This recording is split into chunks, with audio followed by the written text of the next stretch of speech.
Hey guys, good morning. Today is our day 17.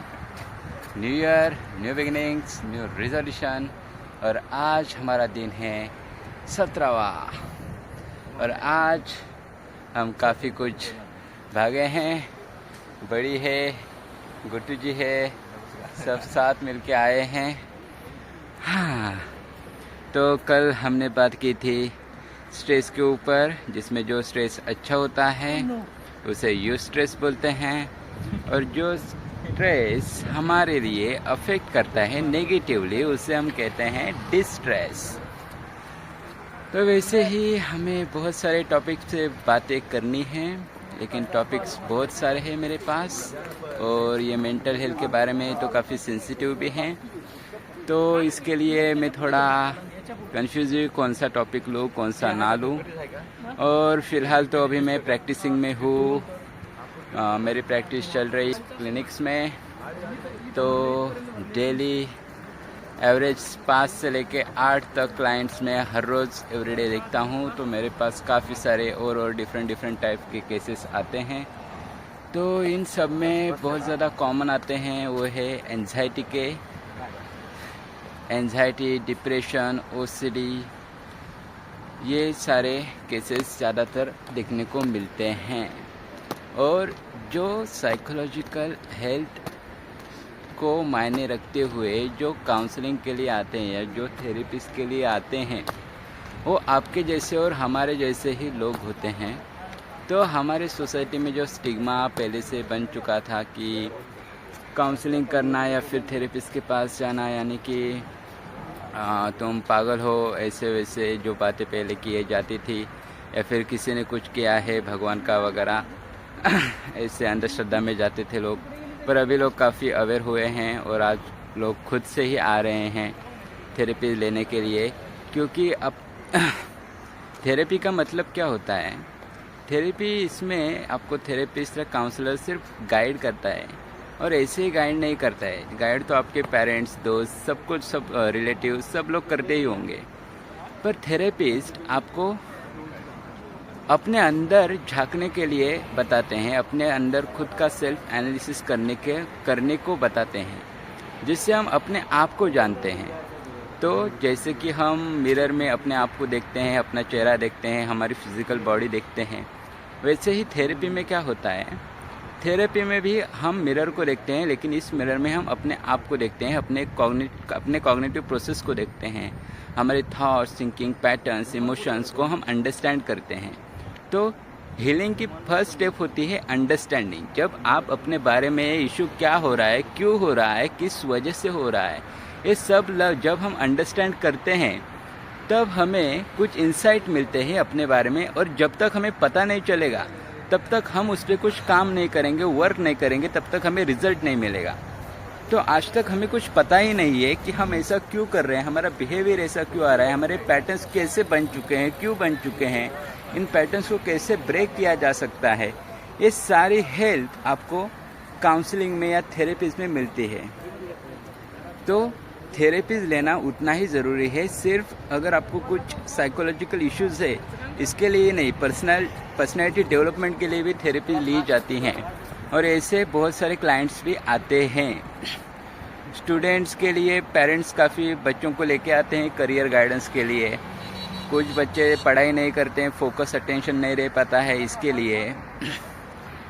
और ज़्यादातर anxiety में आते हैं हेल्थ एंजाइटी, जिसमें आप देखो तो हॉस्पिटल में बहुत सारे आईसीयू में जो पेशेंट्स होते हैं हार्ट अटैक के डर की वजह से, उनमें से अधिकतम पेशेंट ये पैनिक अटैक्स के होते हैं। क्योंकि इतने सालों का जो स्ट्रेस एक्यूमुलेट होता है हमारे बॉडी पे, वो कभी सडनली रिफ्लेक्ट करता है हमारे बॉडी पे, जिसकी वजह से हमें हार्ट अटैक आया है ऐसा फीलिंग होता है। पर वो हार्ट अटैक नहीं होता है, वो पैनिक अटैक रहता है, जिसमें जो पेशेंट करता है उसके लिए काफ़ी डेंजरस सिचुएशन होती है, लाइफ एंड डेथनिंग की। तो ये काफ़ी डेंजरस उनके लिए लगता है, लेकिन वो पैनिक अटैक होता है। और उसकी फ्रीक्वेंसी, उसका टाइमिंग कम से कम 10 मिनट से लेके आधे घंटे तक भी जाता है कभी कभी। तो ये पैनिक अटैक भी काफ़ी डेंजरस रहते हैं।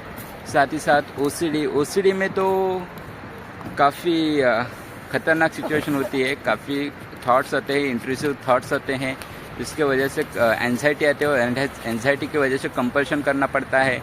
और इसमें ये बार बार करते हैं, इसमें वो खुद भी परेशान रहते हैं, उनको पता भी रहता है, इनसाइट भी रहता है कि मैं क्यों कर रही हूँ, मुझे नहीं करना है, फिर भी उनकी जो एंजाइटी है वो इतनी ट्रिगर करती है कि उनको एक करने के पे मजबूरी कर देती है, उनका खुद पे माइंड पे कंट्रोल नहीं रह पाता है। तो ऐसे इस ओसीडी में होता है, जो हम नॉर्मली बोलते हैं कि मुझे ओसीडी हुआ है, इसको ओसीडी हुआ है, तो ओसीडी वैसा नहीं होता है। ओसीडी काफ़ी एक सीरियस और काफ़ी सेंसिटिव इशू है, तो इस पे भी हम बात करेंगे आगे जाके। और ये से सारे ये मनोविकार होते हैं, कुछ डिसऑर्डर्स होते हैं। तो ये डिसऑर्डर सिर्फ इंसानों को होते हैं, इंसान वो डिसऑर्डर नहीं बनते हैं।